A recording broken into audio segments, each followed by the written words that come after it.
aldaketaren olatua da, garai berrien olatua. Udaletxe, Foru Aldundi eta Napar parlamentura aldaketa ekarriko duen olatua gero eta handiagoa izatea gure esku dago, gu danon esku dago, zuon esku dago. Udaletxe, Foru Aldundi eta Napar parlamentua herritarren zerbitzura jartzera gatoz. Ez ditugu nahi alderdien interesen zerbitzura dauden instituzioak. Ez ditugu nahi enpresa handien sukurtsak diren udan eta Foru Aldundiak. Ez ditugu nahi multinazional edo bankuen baitu diren parlamentuak.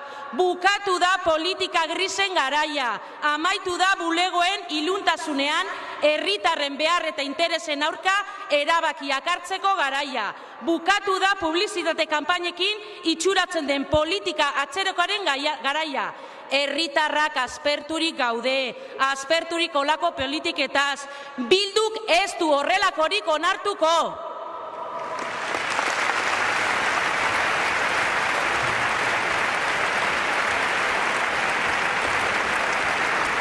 Urteetan bai, urteetan herritarrei bizkar eman ostean, instituzioak herritarren beharretara jartzera gatoz. Euskal herritarren beharrei erantzuteko, ezkerreko Euskal Herri euskaldun eta askea eraikitzeko, lanabez izango dira guretzat udaletxeak, Foru Aldundiak, parlamentuak, Napar parlamentua, instituzio irekiak, herritarrei irekiak, herritarrekin batera egiten den kudeaketa gardenarekin, herritarren parte hartzea instituzioetan eslogana baina gehiago, politika erreala bihurtzera gatozelako.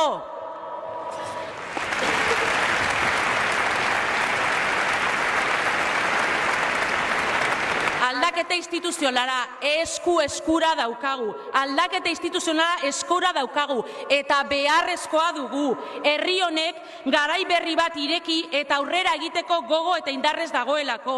Azken hilabetean sorturiko ilusio eta aldaketa olatu hau, indar guzti hau bururaino eraman eta hurrengo maiatzaren 22an askatzea gu guztion esku dago. Maiatzaren 22a aldaketa instituzionalari ateak irekiko dizkiu eguna bilakatuko dugularik.